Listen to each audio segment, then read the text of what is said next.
Todos los viernes nosotros hacemos taller de descolonización. Los viernes a las 19 horas, todos los viernes con distintos temas, nos enfocamos como organización.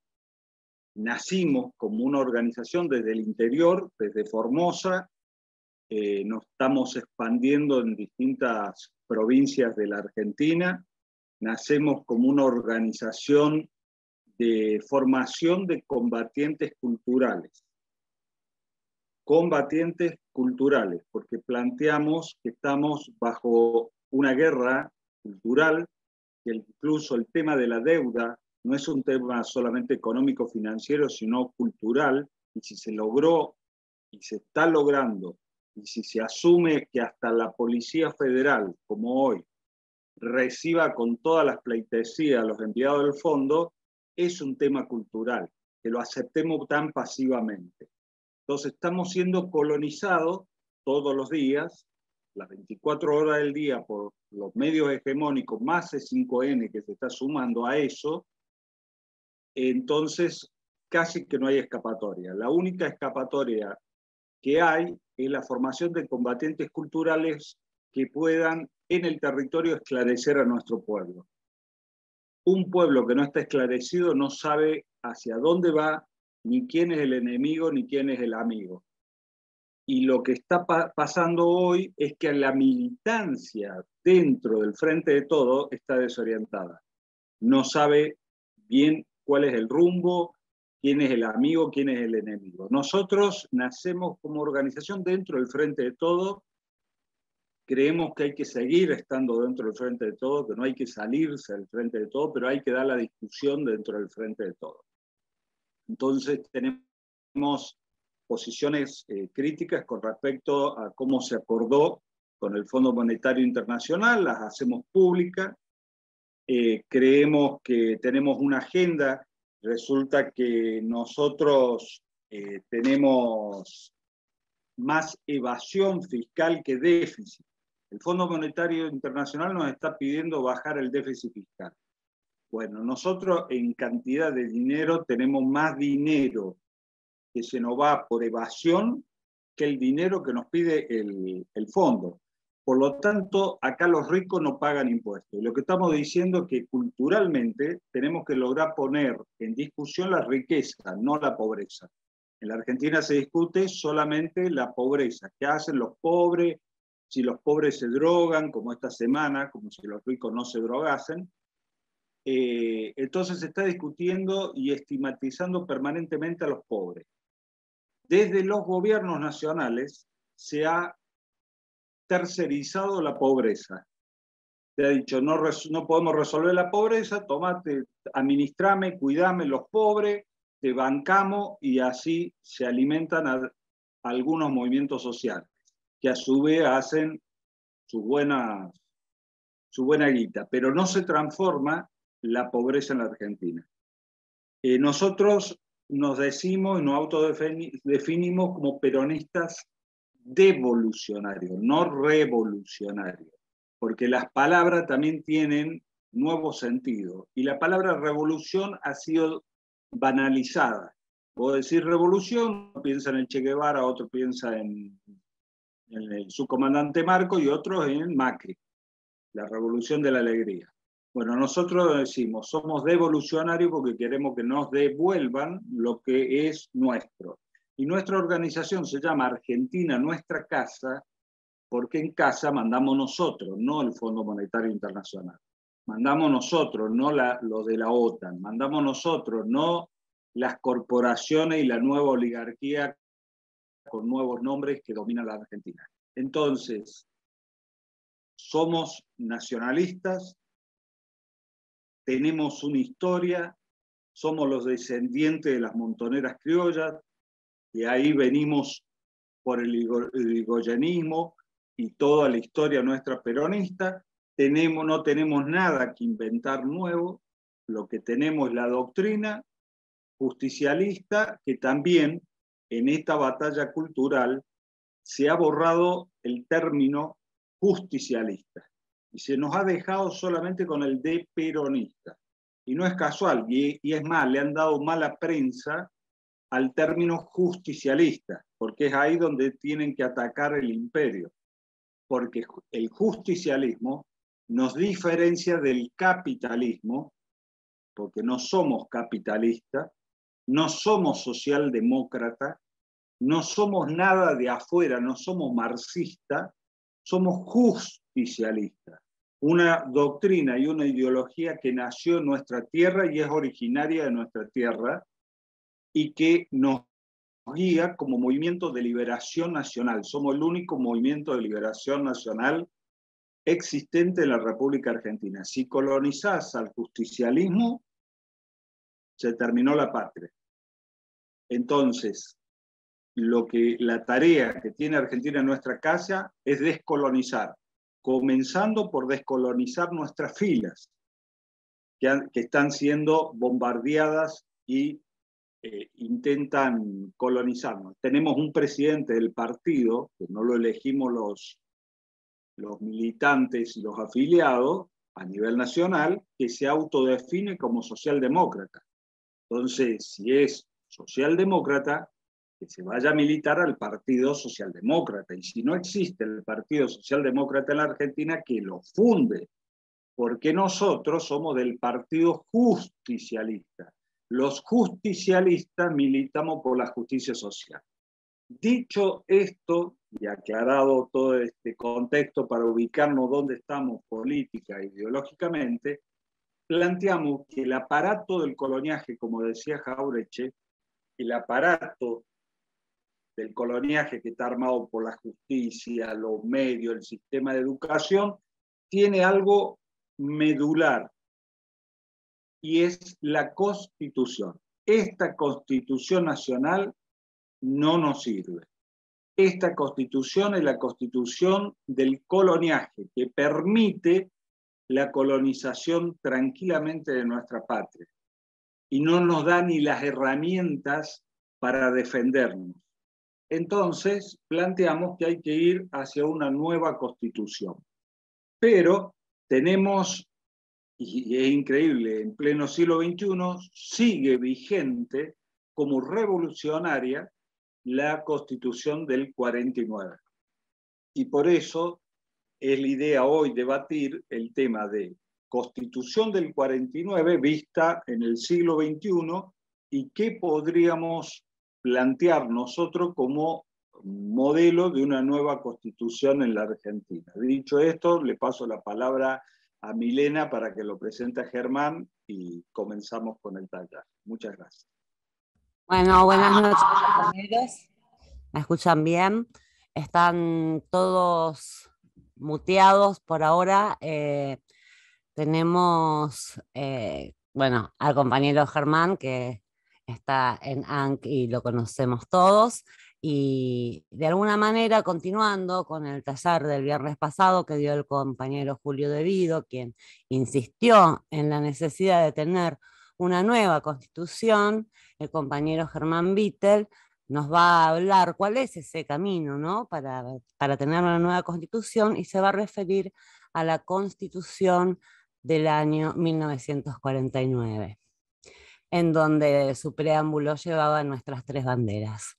Así que la modalidad que vamos a tener, el compañero Germán va a hablar, va a exponer, y una vez que él termine, ustedes pueden ir escribiendo las preguntas que tengan para él en el chat, yo después las voy a leer, y si tenemos tiempo y somos breves, quizás podamos incluso darle la palabra a algunos compañeros. Así que bienvenido, compañero Germán, y lo escuchamos atentamente y le agradecemos, por supuesto. Bueno, muy buenas tardes, compañeros, a todos los compañeros del país. Mi agradecimiento a vos, Alejandro, y a todos los compañeros que formamos el espacio argentino en nuestra casa. Yo también me siento parte del espacio. Bueno, para hablar de la Constitución de 1949, yo en primer término quiero hacer un poco de justicia con un gran patriota, gran peronista y jurista argentino como fue Arturo Sampay, un poco a quien se lo identifica como el padre de la Constitución del 49, en el sentido que le dio los conceptos doctrinarios y los conceptos profundos que significaron esa Constitución, y un poco referirme un poco a los antecedentes de quién era don Arturo Sampay. Arturo Sampay, para orgullo de los entrerrianos que están participando de este Zoom, nació en Concordia, provincia de Entre Ríos, estudió en Concepción del Uruguay, en un colegio donde también estudiaron otras personalidades argentinas, como el caso de Julio Argentino Roca, Victorino de la Plaza, Arturo Frondizi, Hortensio Quijano, que compartió fórmula con el general Juan Domingo Perón, y luego de terminado sus estudios secundarios, en 1930 ingresa a la Universidad de La Plata, donde en solo 2 años se recibe de abogado. Luego de ahí viaja a Europa, a Zúrich, donde tiene contacto con filósofos de la época, como el caso de Dietrich Schindler, que era discípulo de Heller, un alemán que tenía toda una nueva concepción del rol del Estado. En Italia conoce también a Vittorio Fantini, y fundamentalmente en París se reúne con Jacques Maritain, que era un filósofo de un pensamiento cristiano, que pregonaba la necesidad de que los cristianos se involucren en la cosa pública y que participen en política. Eso influye mucho en su vida, y regresado a Europa, Entre Ríos, empieza a militar y a acercarse a colaborar con la Unión Cívica Radical de esa provincia. Milita decididamente para lograr la sanción, en apoyatura a la sanción que estaba en discusión en el Congreso en ese entonces de nacionalizar el petróleo, que tuvo media sanción en la Cámara de Diputados, pero que en Cámara de Senadores no fue sancionada porque había una fuerte oposición de sectores más conservadores. Ejerció la docencia universitaria del Derecho Político de 1944 a 1952 en la Universidad de La Plata. En 1942 escribe un libro muy importante que es Crisis del Estado Liberal Burgués, un libro que después permite que lo conozca a Perón en 1946, porque se ve que Perón leyó ese libro. Y bueno, Arturo Sampay lo conoce a Perón en 1946, ya se había involucrado y había abrazado la causa del peronismo, la causa del justicialismo, y trabajó con Domingo Mercante, que era gobernador de la provincia de Buenos Aires. Cuando se decide en diciembre de 1948 llamar a elecciones para una reforma constituyente, Arturo Sampay fue designado como presidente de la comisión que analizaría el proyecto de reforma constitucional presentada por el justicialismo, y presidente de la convención fue el compañero Domingo Mercante. Lamentablemente, Sampay en 1952 tiene que irse del país porque determinados sectores del peronismo lo empezaron a perseguir. Asume la gobernación después de Domingo Mercante Aloe en provincia de Buenos Aires. Él era fiscal de Estado en provincia de Buenos Aires, y lo empezaron a perseguir injustamente porque, como les decía, era un gran patriota, un gran compañero, y se tuvo que exiliar primero en Paraguay, después se fue a Bolivia, después a Uruguay, y ya, digamos, después del retorno del general Perón a la patria en 1973, es convocado Arturo Sampay nuevamente por el general Perón. Tuvo decidida intervención en un tratado que se realizó entre Uruguay y Argentina en esa época. También Perón le había encomendado el estudio, tomando como base la Constitución del 49, la posibilidad de reformar la Constitución, y esto queda trunco con el fallecimiento el 1 de julio de 1974 del general Perón. En 1975 a Sampaio, el gobierno peronista de ese entonces lo propone como integrante de Naciones Unidas, la Comisión en contra de la Discriminación Racial. Después, cuando viene el golpe de Estado en 1976, se lo despoja de su cátedra universitaria que estaba enseñando en la Universidad de Buenos Aires, y bueno, y no cae detenido porque estaba con una enfermedad terminal que lamentablemente lo conducen a la muerte el 14 de febrero de 1977. Antes de entrar específicamente en la Constitución del 49, es necesario conocer también el pensamiento de este gran compañero y jurista como era Arturo Sampaio. Arturo Sampaio decía que cuando un pueblo va a dictarse una constitución, que la constitución, la palabra constitución viene de un vocablo latino, cum instituyere, quiere decir de que esa comunidad política se quiere instituir, quiere crear un ordenamiento jurídico político que la va a regir en un momento histórico determinado. Esa necesidad de crearse como acto fundacional o como de cambio o de renovación de una determinada constitución política podía darse en forma paulatina a través del devenir histórico del pueblo o a través de una forma súbita en los casos de las revoluciones. Pero que era necesario distinguir dos tipos de constitución: la constitución real y la constitución formal o jurídica. La constitución real era lo que el pueblo quiere, lo que el pueblo siente como necesidad política de estructurarse de una determinada forma en lo económico, en lo político y en lo social. Y que eso era de vital importancia porque cuando se hacía la constitución formal o jurídica, que era la que iba a regir todo el ordenamiento jurídico, tendría que haber una correspondencia o una síntesis entre la constitución real y la constitución jurídica o formal. ¿Por qué?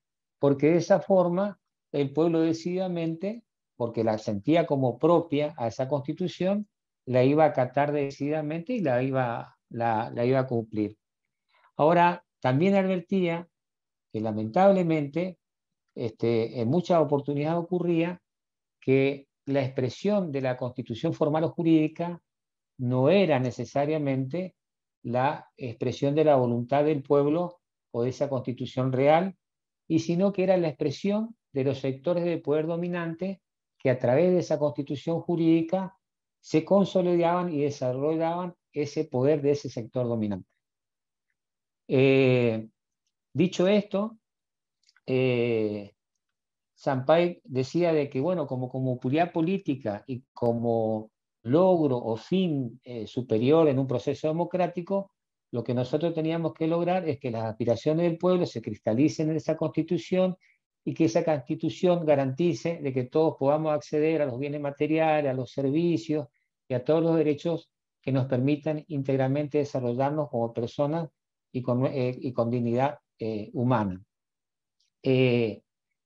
Bueno, frente a esta clara concepción de cómo debía ser la Constitución, Sampaio dice de que con el advenimiento del justicialismo, con una nueva concepción política e ideológica de lo que fue la tercera posición ideológica, donde nosotros tenemos una clara concepción que no es una actitud de no beligerancia entre lo que es el imperialismo norteamericano y el imperialismo ruso, sino que es una posición activa donde nosotros proponemos al mundo una nueva concepción filosófica que se expresa a través de la comunidad organizada, que era necesario en ese momento histórico por la cual transitaba nuestra patria, nuestra nación, dejar la Constitución de 1953 y dictar una nueva Constitución. Era necesario dejar la Constitución de 1953 porque la Constitución de 1953 nosotros sabemos que fue ideada en base al pensamiento de Juan Bautista Alberdi, que había escrito un libro que se llamaba Bases y Punto de Partida para la Organización de la República Argentina, y que en su concepción liberal, que era la concepción política y económica que primaba en ese momento en el mundo y fundamentalmente en Europa, que necesitaba una constitución que sea de neto corte individualista, donde la propiedad privada sea concebida en términos absolutos, donde se consolidaba un Estado unitario, porque recuerden ustedes que después de la batalla de Caserio y de Cepeda, con todos los caudillos federales que ya no tenían incidencia política, nuestra Constitución les trae a las provincias una cantidad de poderes que las provincias tienen que delegar al gobierno federal, al gobierno nacional, y de esa forma se crea un centralismo que va en contra o va en desmedro de los poderes de las provincias, y que el otro día decía muy bien el compañero Julio De Vido, contrasta netamente con el sistema de confederación o federación que se dieron los estados norteamericanos. Bueno, esa constitución unitaria también no defiende los recursos de la nación, los recursos estratégicos, porque tenía que permitir de que cualquier potencia extranjera pudiera venir a usufructuar la riqueza del país. No defendía, y al contrario consagraba la libertad de la navegación de los ríos interiores, porque eso facilitaba el ingreso de Inglaterra, de Francia, de todas las potencias que querían venir a introducir sus productos elaborados en nuestro país. Colocaba a la Argentina en una división internacional del trabajo, a ser un país productor de materias primas sin valor agregado. Ese era el destino para ya en ese entonces, fíjense compañeros, el destino para la Argentina era ser un país agrícola pastoril. Y bueno, en definitiva, esa constitución era una constitución de corte netamente liberal, donde Alberti decía que el motor del desarrollo era la libertad. Una libertad que cuando en esa constitución se habla de libertad, de propiedad individual y de igualdad ante la ley, en los hechos era la libertad, la propiedad privada y la igualdad ante la ley para un sector social, para un sector de clase dominante, y no para el conjunto de la población. Entonces Sampaio se levanta contra esto, dice, no, el elemento aglutinador no puede ser la libertad concebida en términos absolutos como lo plantea Alberti. Nosotros del peronismo decimos de que el elemento aglutinador tiene que ser el valor de justicia. Valor justicia, que es el único valor que puede poner el equilibrio entre los intereses de la comunidad y los intereses individuales. Y para que eso no sea una mera declamación, sino que sea una realidad efectiva, tiene que haber un Estado fuerte, un Estado presente para garantizar para todos ese valor de justicia. Se levanta también Sampaio contra la concepción de esa constitución de 1853, que en la forma que fue ideada era un Estado no presente, un Estado mínimo, lo que se llamó en su momento el Estado gendarme, o sea, un Estado que se encargaba únicamente de la defensa de la frontera exterior y la defensa, digamos, de la paz interior, para que los grupos dueños del capital y los grupos económicos puedan desarrollar sus fuerzas productivas, donde el Estado tampoco tenía que intervenir, porque en esa concepción de, como se decía en francés, laissez-faire, laissez-passer, dejar hacer, dejar pasar, la mano invisible del mercado, de la cual hablaba Smith, iba a regular el proceso económico, iba a llevar bienestar a los pueblos, que nosotros sabemos de que no fue así, y que fue agudizando después de la Revolución Industrial todas las distorsiones y las desigualdades que produce el sistema capitalista. Bueno, dicho esto, tenemos que decirle que, bueno, como antecedente de la Constitución del 49, está lo que se llamó en ese momento histórico del siglo XX el constitucionalismo social. El constitucionalismo social es todo un movimiento que se genera en el siglo XX, donde a lo que se llamaron los estados de bienestar se plantean la necesidad de distintos estados en el mundo de consagrar derechos para esa nueva clase trabajadora surgida después de la Revolución Industrial, que era la clase trabajadora, que esa clase trabajadora se sindicalizaba, que empezaron a aparecer partidos políticos que defendían a los sectores obreros. Entonces, como antecedentes de ese constitucionalismo social, tenemos la Constitución de México de 1917, tenemos la Constitución del Weimar de 1898, perdón, de 1918, y la Constitución Española de 1931. El nacimiento en 1919 de la Organización Internacional del Trabajo, donde estaban representados los gobiernos, los sindicatos y la clase trabajadora, también dio un impulso muy grande a la necesidad de plasmar en las constituciones los derechos de la clase trabajadora.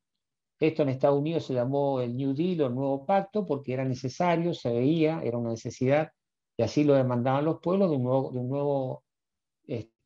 nuevo contrato social. Bueno, en Argentina, ¿qué pasa con la reforma de la Constitución de 1953? De entrada, digamos, cuando se tuvo que dictar la ley para declarar la necesidad de la reforma, se planteó una grave discusión.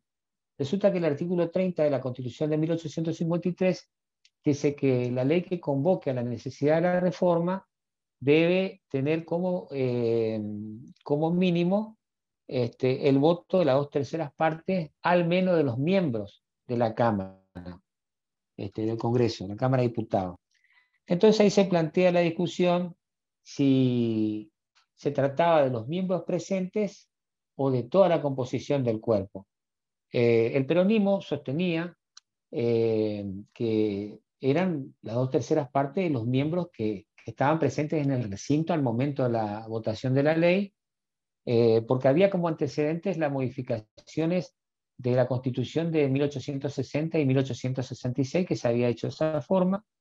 El radicalismo, que era la principal fuerza opositora, decía que no, que tenían que ser de todos los integrantes del cuerpo. Al final triunfa la posición del oficialismo, del peronismo, y se sanciona la ley 13.233 que declara la necesidad de la reforma, con 96 votos del justicialismo sobre 152 que integraban toda la Cámara.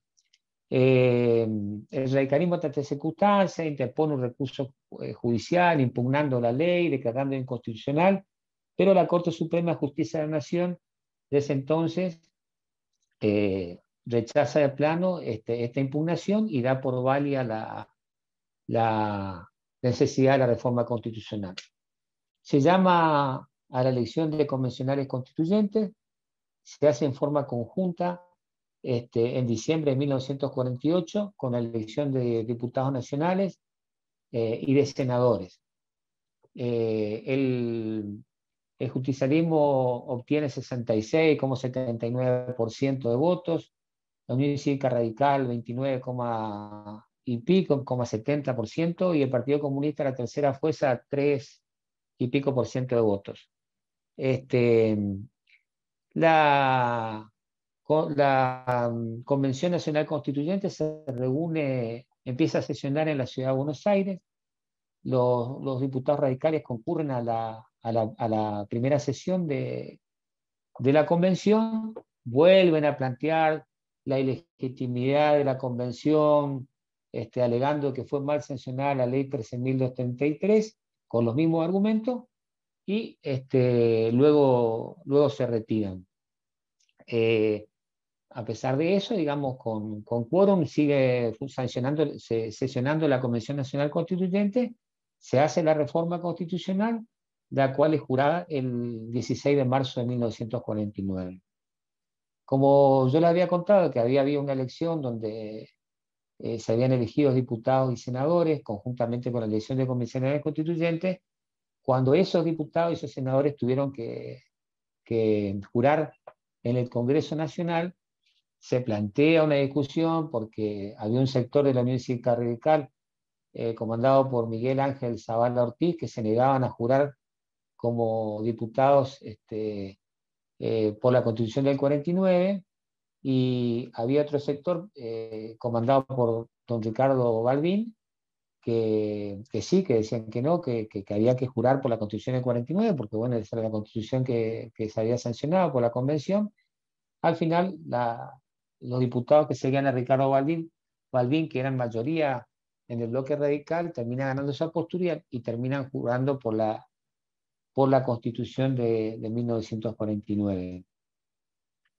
Bueno, yendo a la reforma en sí de la Constitución, el primer elemento que modifica con respecto a la Constitución de 53 y la Constitución de 49 es el preámbulo, como bien lo decía la compañera moderadora. El preámbulo, si bien no es una norma constitucional como el resto de los artículos del cuerpo normativo de la Constitución, el preámbulo es un programa político, tiene un fuerte contenido porque demuestra es la voluntad política del pueblo de la nación argentina. Y bueno, lo que se agrega en el preámbulo por parte de esta Constitución es la voluntad irrenunciable de que la nación argentina es una nación socialmente justa, políticamente libre y económicamente soberana.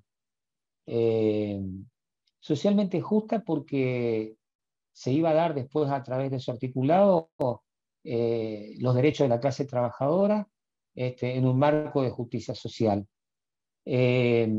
Económicamente libre porque la historia de nuestro país y la historia de América Latina, que es una historia de fuerte dependencia hacia lo extranjero, era necesario plasmar en la Constitución de que nosotros íbamos a desarrollar un proyecto político y económico propio sin injerencia de ningún poder por encima de los poderes y del Estado constituido por el pueblo argentino.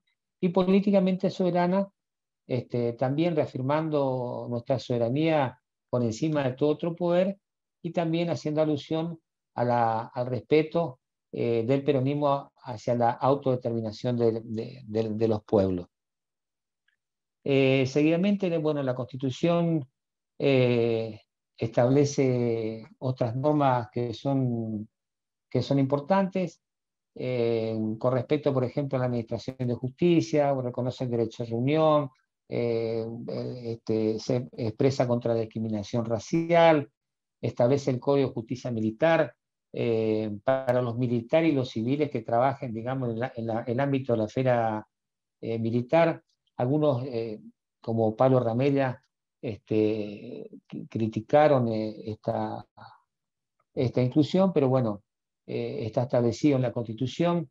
Se establece también en el artículo 15 de que nadie tiene la libertad de levantarse en contra de la libertad o de propugnar ideas que vayan en contra de la libertad individual de las personas, y tampoco armar milicias que vayan en contra del Estado Nacional o en contra de la propia Constitución. Se establece un artículo pero muy importante, que es el artículo 18 con respecto a los ríos, donde dice expresamente que se va a limitar el derecho de navegación en los ríos interiores si está en juego la seguridad o el bienestar general de la nación. Fíjense lo importante que es esto, compañeros. Hoy en día que está todo muy en discusión el tema de la hidrovía Paraná-Paraguay, el Estado argentino está por volver a claudicar y dar a la empresa belga Han de Null el dragado y el balizamiento del río Paraná, donde en nuestro país el 70% de nuestra producción sale por el río, donde hay sobrada sospecha de que toda la droga también sale por el río, donde el Estado no controla absolutamente nada, porque hay privatizados más de 100 puertos en el país, donde nosotros sabemos que es imposible que Paraguay exporte las toneladas de soja que exporta, porque geográficamente su país no le da para producir las toneladas que teóricamente exporta, y que es soja argentina, que viene directamente del Paraguay a través de los camiones que la pasan, o vienen las chatas vacías, digamos, y con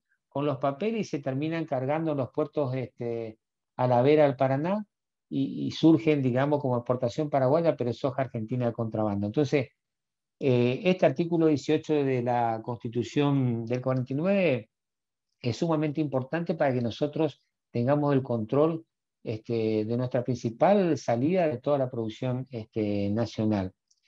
Después la Constitución del 49 agrega 2 capítulos a la primera parte de la Constitución. Un capítulo, el capítulo 3, referido a los derechos del trabajador, la familia, la ancianidad y la educación y la cultura. Y un capítulo 4 que es el capítulo de los derechos económicos. En el capítulo 3, que tiene 4 secciones, la primera sección de los derechos del trabajador establece el decálogo del derecho del trabajador, diciendo bueno, que el trabajador tiene derecho al trabajo, una retribución justa, a un salario digno, a condiciones dignas de trabajo, a la preservación de su salud, a su bienestar, a su seguridad social, a la protección de su familia, a la defensa de los derechos, de sus derechos profesionales, entre otros. Con respecto al derecho de la familia, es importante la Constitución del 49 porque pone en igualdad jurídica al hombre y a la mujer en el matrimonio y el ejercicio de la patria potestad.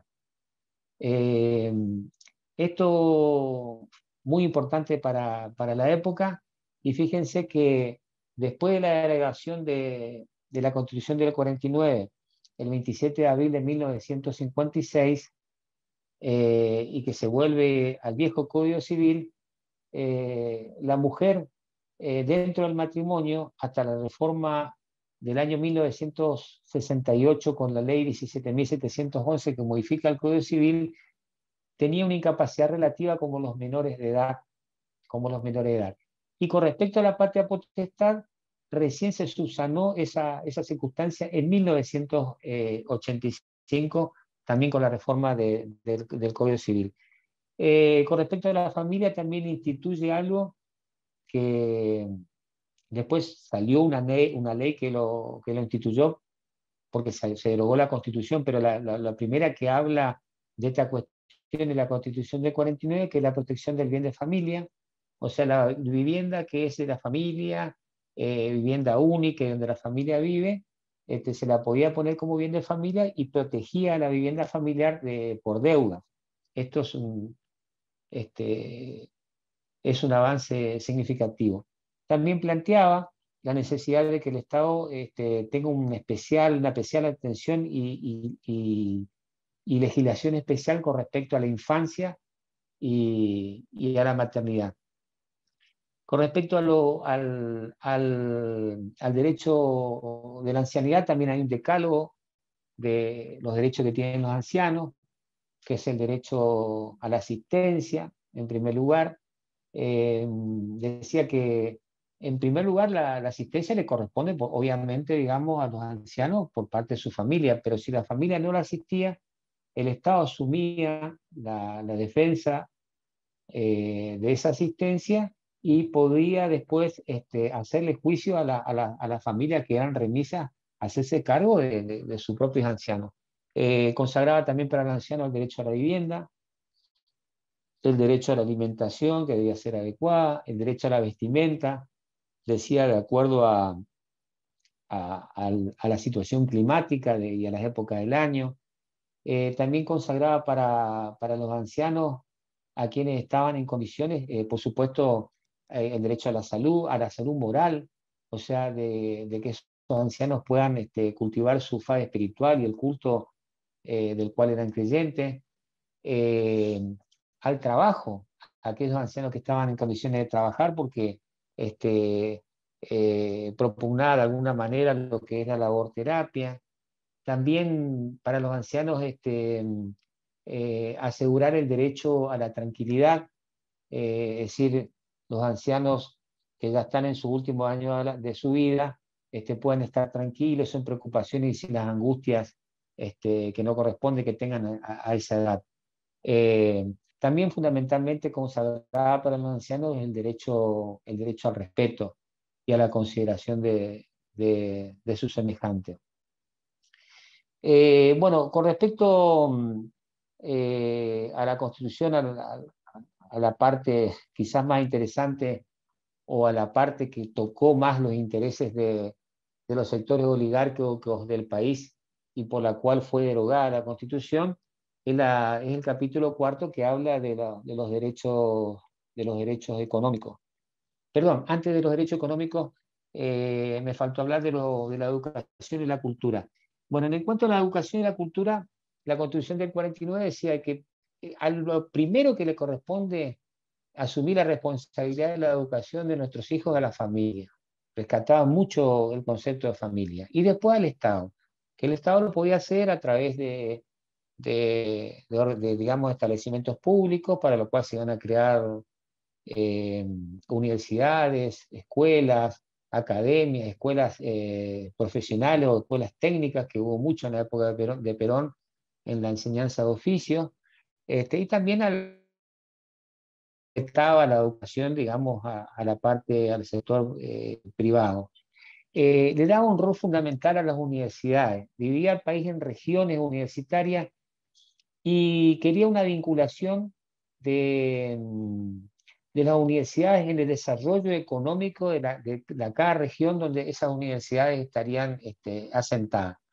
Fíjense, por lo menos así lo entiendo yo, la gran diferencia de esa autonomía universitaria que consagra la Constitución del 49 con la reforma universitaria que a veces se levanta por parte de la Franja Morada y la reforma universitaria en 1918, que era aislar a través de la autonomía universitaria y desvincular a la universidad de la realidad política, económica y social de la Argentina. Grave error, digamos, grave error. Entonces, justamente lo que el peronismo quería era una universidad junto al pueblo, una universidad que sirva a los intereses populares y que no sea como se utilizó la universidad después como un bastión, digamos, o un lugar donde se hacía antiperonismo. Otra de las cosas que planteaba era de que en las universidades se iba a dar a los alumnos formación política para que conozcan la realidad histórica, la realidad económica, la realidad social del país y hacia qué destino, hacia dónde iba la República Argentina. O sea, muy importante el tema de la formación política. Además declaraba que era responsabilidad del Estado la defensa del patrimonio cultural argentino. Se establecían sistemas de becas para todos los niveles también. Se creaban escuelas rurales, que también es muy importante, y se defendía lo que sea la ciencia, las artes y las academias donde se iban a hacer investigaciones científicas. Bueno, eso en cuanto a la educación y cultura. En el capítulo cuarto, como decía, y lo más jugosa de la Constitución del 49 son los derechos económicos. En principio, el artículo 38 de la Constitución hablaba de que el concepto de propiedad era la propiedad en función social. O sea, se reconocía el derecho a propiedad, pero en función social, conforme a las reglas que reglamentan el ejercicio. Esto era muy importante porque decía que la organización de la riqueza y la explotación de la riqueza del país se iba a hacer conforme al interés general y conforme al principio de función social. Fíjense la gran diferencia de este concepto de propiedad al que había instaurado el Código Vélez-Sarsfield en consonancia con la Constitución de 1853, donde el propietario era propietario absoluto de la cosa, de tal forma que podía desnaturalizarla, degradarla y destruirla sin que eso signifique ningún tipo de ilicitud. Posteriormente, al ser, digamos, una concepción muy arcaica del concepto de la propiedad, el derecho civil fue evolucionando en sus teorías y de alguna forma fue consagrando los nuevos artículos del Código Civil donde hablan de que el ejercicio del derecho de propiedad debe ser un ejercicio hecho conforme un ejercicio técnicamente un ejercicio regular de la propiedad, o sea, que tampoco uno puede hacer lo que se llama en derecho la teoría del abuso del derecho. Este concepto de propiedad privada en función social, fíjense lo importante que sería hoy en día, porque ante la grave emergencia habitacional que hay en el país y donde hay mucha gente que tiene propiedades que no las alquila, las tiene obsoletas, o la existencia de grandes latifundios, uno podría, en función de un artículo de estas características, como existía en la Constitución del 49, tener una política hacia esos sectores y que realmente la propiedad privada esté pensada en función social o en función del bien, del bien general de la población. Después, el artículo 39 habla de que el capital también tiene que estar en función del bienestar general y en función del bien social. O sea, la Constitución plantea de que no se va a poder hacer explotaciones del capital que vayan en contra del interés general. Y se va a combatir, digamos, si la actividad económica de los particulares en la explotación de ese capital se ve que tratan de boicotear lo que puede ser la competencia o tratar de lograr ganancias usurarias de tipo desmedida.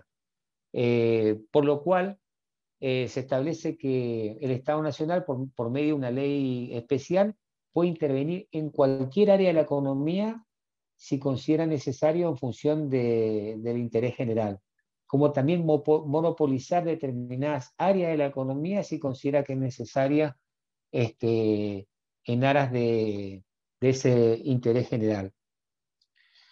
Otro de lo importante, digamos, del artículo 40 de la Constitución del 49 es que establece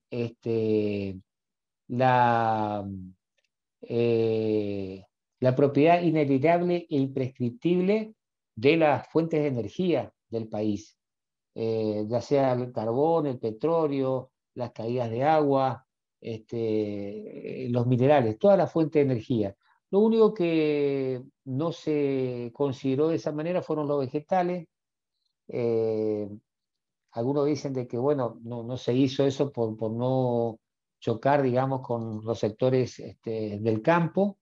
Hubiese sido importante que en un país con fuerte producción agrícola se hubiese planteado, digamos, y reivindicado para el Estado Nacional también lo que es la producción agrícola. Si bien la Constitución en este capítulo cuarto de los derechos económicos dice que el Estado puede intervenir en lo que es la organización y la explotación del campo en cuanto a cómo se explota el campo y a propugnar medidas para impulsar su desarrollo. Y también, digamos, de tomar acciones por parte del Estado para que los labriegos y las familias de los labriegos sean propietarios de la tierra donde trabajan. De ahí, digamos, ese famoso principio que sostiene el peronismo, que la tierra tiene que ser para quienes la trabajan. Otro ítem importante de este artículo 40 es referido a los servicios públicos, que consideran que los servicios públicos son originalmente bienes inalienables y no sujetos a concesión para los particulares de la nación. O sea, tienen que estar sí o sí esos servicios públicos en manos del Estado, y el Estado Nacional los va a expropiar o los va a comprar. Y establecía un sistema de expropiación donde no solamente se iba a tener el capital de origen de que habían invertido, porque recuerdan ustedes que la mayoría de los servicios públicos estaban en manos extranjeras, principalmente de compañías inglesas, sino también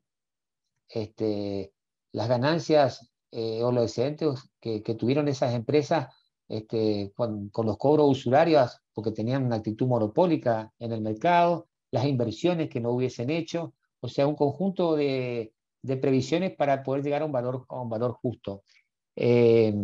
Otra de las cosas importantes de los derechos económicos es que reivindicaba para el Estado argentino el monopolio de lo que era digamos, los derechos de importación y exportación. Nosotros sabemos que el peronismo, a través del Instituto Argentino de Producción e Intercambio, controló todo lo que sea la exportación, y la parte del león, como se dice, que se quedaban los grupos económicos, se la quedó el Estado, y con con esos recursos el Estado dio el impulso a la industria nacional durante los gobiernos justicialistas. En lo que respecta a otros aspectos de la Constitución, con respecto al tema del gobierno, bueno, fijó el mandato presidencial en 6 años, tanto para el presidente, diputados y senadores de la Nación. Estableció, por otro lado, de que para corregir, digamos, entre los diputados y senadores que tenían que salir de acuerdo a la nueva Constitución, y los que estaban todavía en la Cámara, tenían que renunciar esos diputados y senadores, y tenían que llamarse a nuevas elecciones. Le confirió a la Corte Suprema el poder de casación en el tema de los juicios, y para el año 1950 decían de que el Poder Ejecutivo iba a mandar nuevamente al Congreso Nacional para que se vuelva a dar los acuerdos a todos los jueces y embajadores. Bueno, produció el golpe militar de 1955, el 27 de abril de 1956, el general Pedro Eugenio Aramburu, por un decreto, deroga la Constitución del 49, y todas las constituciones que en consonancia a estas habían dictado, entre las que les puedo mencionar: la Constitución del Chaco, una constitución que se dictó después de la Constitución del 49, las deja sin efecto, y dice de que van a entrar a regir la Constitución del 53 con las modificaciones del 60, 66 y 1898. Por supuesto que esto es totalmente ilegal, porque para poder dejar sin efecto una Constitución, se tendría que haber llamado por una ley especial, convención constituyente, o sea, todos los pasos de la misma Constitución del 53 que ellos mismos decían reponer, y bueno, y así no lo hicieron. Bueno, sin embargo, en 1957 la Revolución Libertadora llama una nueva convención constituyente, elecciones para una nueva elección constituyente. Los partidos políticos, el peronismo, la Unión Cívica Radical Intransigente, la Unión Cívica Radical Popular, el comunismo, cuestionan ese llamado, diciendo que es un llamado ilegítimo, pero se llama elecciones, participan, se hace la primera reunión de esa convención constituyente, y bueno, lamentablemente en esa convención dejan sin efecto la Constitución del 49, o sea, ratifican la no vigencia de la Constitución del 49, y se estaban por retirar de la convención, y un sector más progresista de la Unión Cívica Radical Popular le plantea a Crisólogo Larralde que era importante por lo menos introducir una modificación donde se consagraran los derechos al trabajador que la Constitución del 49 había consagrado y que se había derogado por la dictadura militar. Y es así que surge el artículo 14 bis, que se incorpora a la Constitución del 49, y después de la sanción de ese artículo 14 bis, se retiran los convencionales, quedan algunos, y bueno, uno de los que quedó pedaleando ahí y protestando por el retiro de los radicales fue el socialista Alfredo Palacio, porque se ve que tenían ganas de hacer algún otro tipo de reforma. Es importante que diga, porque eso me olvidé decir, ustedes vieron que el artículo 14 bis consagra el derecho de huelga, está consagrado en el 14 bis. En los derechos del trabajador de la Constitución del 49 no estaba consagrado el derecho de huelga, y se generó una discusión ahí. Decía Arturo Sampay que el derecho de huelga era un derecho natural, y como tal no era necesario que tenga, que sea plasmada una norma positiva. Pablo Ramella, a pesar de eso, decía que no, que debía hacerlo, pero bueno, la Constitución del 49 no tenía consagrado expresamente el derecho de huelga por esta circunstancia, y eso es una de las críticas que hacen también a la Constitución del 49 de algunos que la denostan. Así que bueno, con esto yo hago de alguna forma un pequeño reconto de lo que fue la Constitución del 49 y el pensamiento de don Arturo Sampay. Lo que sí quiero transmitirle es lo siguiente. Obviamente, hoy en día, con todo lo que nosotros estamos pasando, con cómo se ha acentuado la dependencia en nuestro país, lo cual queda totalmente palmario con este nuevo acuerdo con el Fondo Monetario Internacional que se quiere firmar, que es pernicioso, pero totalmente pernicioso para los intereses nacionales. Volver o reformar una constitución y volver a los principios de la Constitución del 49 serían fundamental. Pero sería fundamental antes de eso que nosotros también, y se podría hacer a través de una reforma constitucional, reformemos profundamente lo que es el sistema judicial argentino. Porque por más que nosotros tengamos leyes perfectas, una constitución, ustedes saben que en el orden de prelación de las leyes está la Constitución, los tratados internacionales que firma la República Argentina, y ahí vienen las leyes nacionales, las leyes provinciales, bueno, ese orden de prelación. Nosotros podemos tener una hermosa constitución, pero si no tenemos jueces probos con un sentido nacional y popular que apliquen esas normas, el partido judicial, como se llama al Poder Judicial que nos está disciplinando en este esquema, en este nuevo esquema de dependencia y de lawfare, no vamos a cambiar la situación de cosas. Basta, como ejemplo, que ustedes saben que en el nuevo artículo 14 bis que está en la Constitución Nacional y que data del año 1957, se plantea de que los trabajadores tienen derecho a participar en la conducción empresarial con control en la producción y participación en las ganancias. Eso que está en la Constitución desde el año 1957 nunca se plasmó mediante una reglamentación y se puso en práctica. ¿Por qué? Porque los intereses de los grupos económicos, las corporaciones, han primado, y no hubo ningún gobierno que se haya atrevido a implementarlo. Si no mal no recuerdo, durante el gobierno de Cristina, no sé si hubo un proyecto de ley para reglamentar estos artículos presentado por el compañero el doctor Recalde. Pero bueno, este tipo de cosas duermen el sueño de los justos seguramente en algún expediente, en alguna de las comisiones del Congreso Nacional. Así que bueno, de mi parte, compañeros, eso es lo que tengo para expresarle, y bueno, el que quiera hacer algún tipo de pregunta o sumar seguramente a esta charla, con todo gusto. Excelente, muchísimas gracias, compañero Vittel. Tengo una pregunta acá, que dice: buenas tardes, una pregunta para el compañero. Si bien la derogación de la Libertadora fue ilegal, el Congreso Reformador del 94 es válido.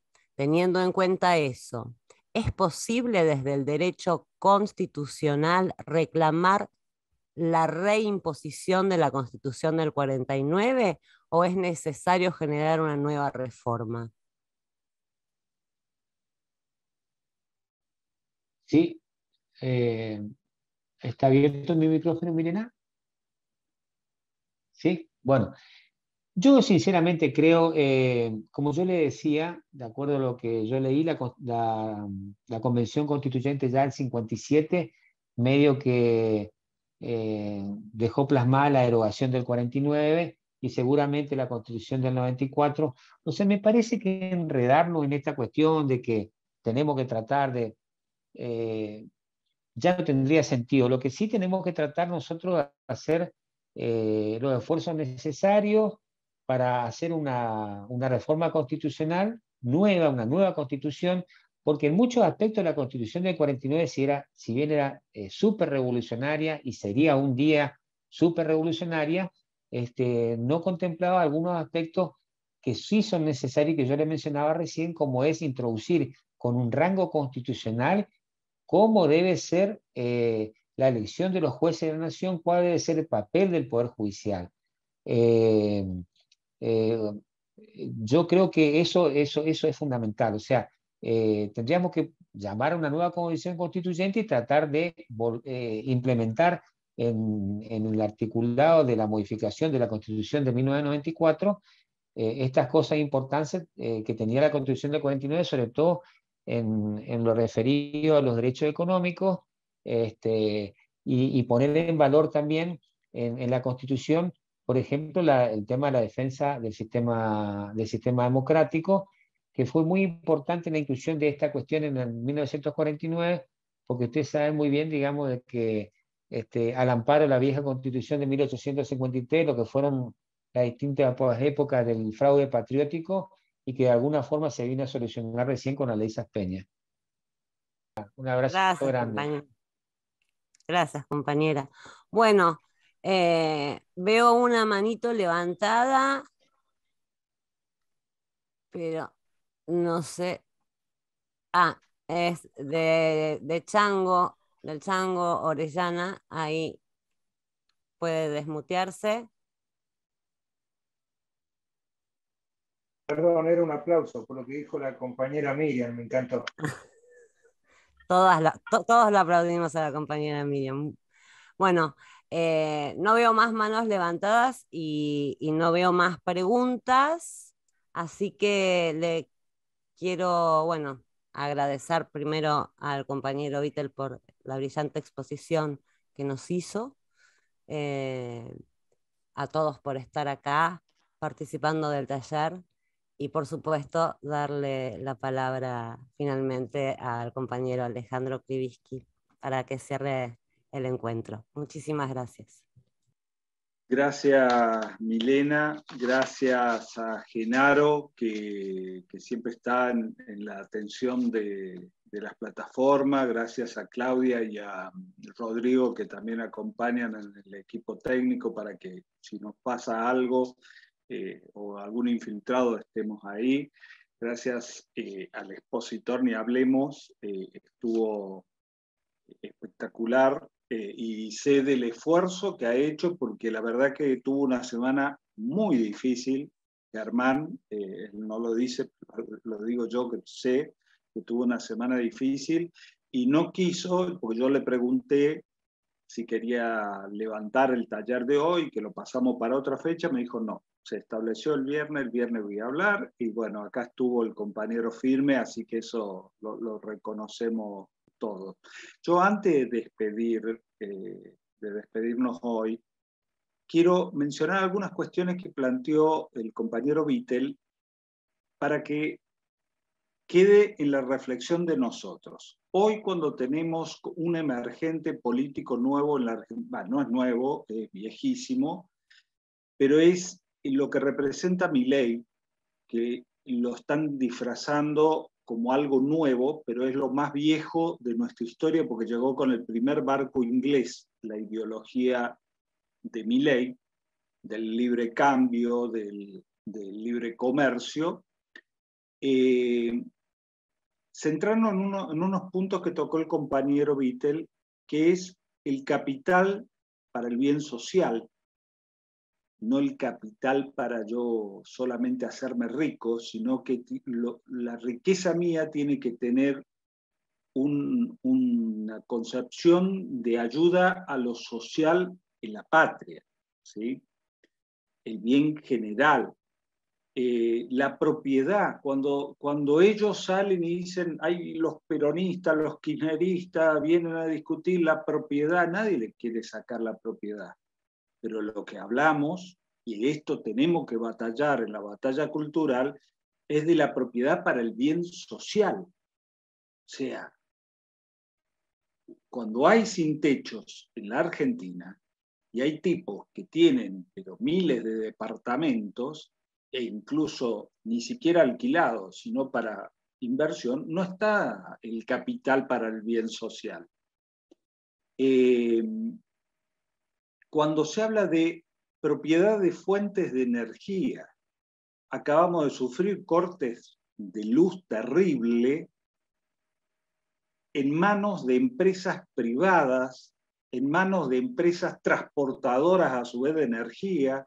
Ponemos siempre el ejemplo de lo que le pasa a Corriente. Corriente genera energía, la energía va a Cava, de Cava vuelve y ahí le ponen la tarifa en Corriente. Por lo tanto, cuando el correntino podría estar pagando una luz mucho más barata, la está pagando más cara que en Cava. Y en Cava, que utilizan la luz de Corriente, la pagan más barato.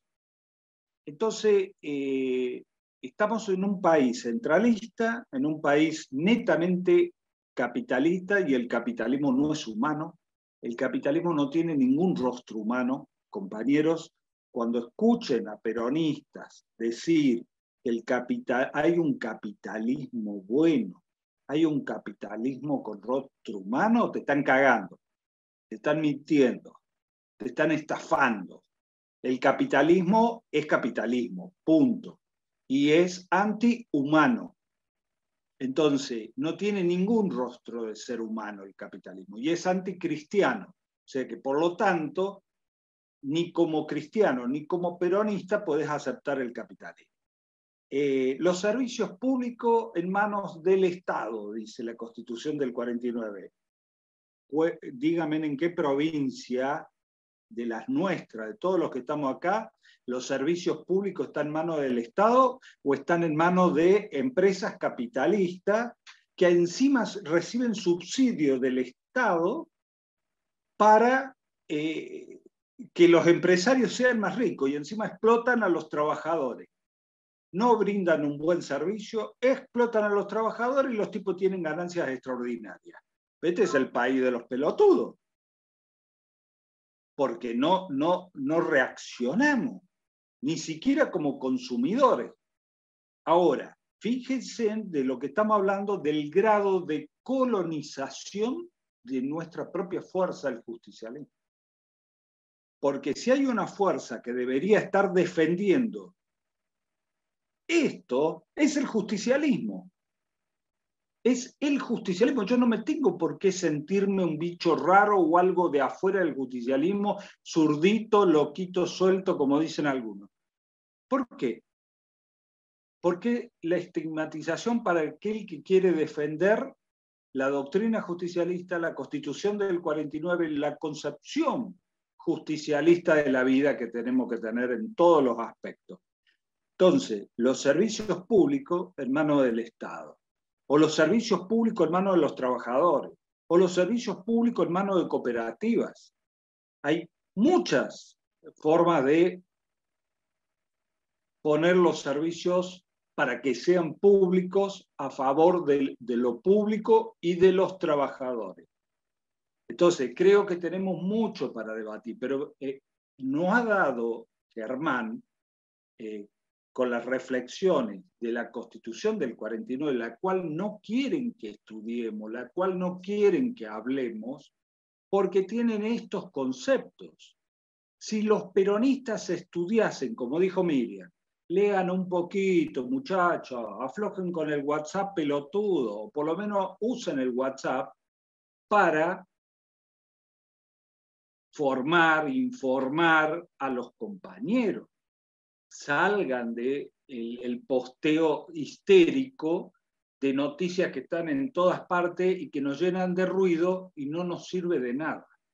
Entonces, en la batalla cultural que nosotros emprendemos, estos temas que nos acaba de dejar Vittel son cruciales para dar la batalla contra el imperialismo cultural, neoliberal, libertario, que hoy nos está ganando la batalla cultural, nos está ganando el sentido común de los argentinos. La única forma de enfrentarlos es volver a la doctrina, volver a estos conceptos que nos da la Constitución del 49. Con esto yo quería terminar para finalizar de hacer fuerte ciertos conceptos que parece que quedaron en la nebulosa, y que son los conceptos fuertes y que tocan los intereses de los ricos explotadores en la República Argentina. Compañeros, compañeras, muchas gracias al expositor, no sé si sigue estando conectado o no, un abrazo enorme para Germán, y nos estamos, para todos, si hay algún compañero nuevo que no está en el grupo de WhatsApp, que pida para sumarse a nuestro grupo de WhatsApp, al de Telegram. Los martes tenemos reunión de Telegram, tenemos talleres alternativos suplementarios durante la semana, que lo vamos a estar posteando ahí, y todos los viernes a esta misma hora, siguiendo con talleres de descolonización. Muchas gracias. Quería contar algo, Alejandro, ¿puede ser? Sí. Breve, sí, que no, ya quería 9 minutitos nada más. Y después la compañera Miriam también quería hablar. Adelante, compañera. No, quería recordar, me encantó lo que dijo Alejandro, Germán, recordar el instituto y sobre todo el mecanismo de consulta popular al pueblo.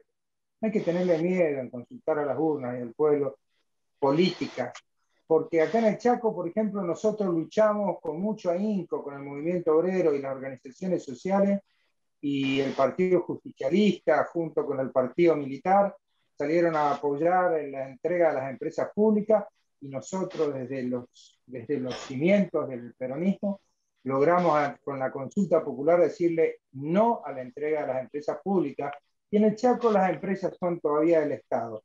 Pero lo que quería es que si el mecanismo de consulta popular se podría llegar a instalar, seguramente el camino sería más fácil y no tan discutido, porque cuando el pueblo, con esto que vos decís, Alejandro, de la devolución cultural y las costumbres que tienen que ver con que el otro comprende y tenga el sentido de pertenencia de lo público, por ahí creo que pasa la batalla. Así que quería más que agradecer a Germán, Alejandro, la compañera que habló, y me han hecho sentir, recordando la Constitución del 49, me han hecho vivir una hora muy linda. Gracias. Muchas gracias, compañero. Y había pedido la compañera Miriam la palabra. No, yo ya escribí, pedía que en lo posible todos prendan sus cámaras, así entre todos damos el gran aplauso al compañero Germán por este tiempo otorgado y esta enseñanza. Gracias, compañero. Gracias, Germán. Muchas gracias, compañero. Muchas gracias, compañero. Muchas gracias. Todos triunfaremos y como siempre daremos de corazón viva. Vamos, compañero, que así no hacemos nada más. Vamos, hay que ponerle el alma. Se las canto yo, que canta mal.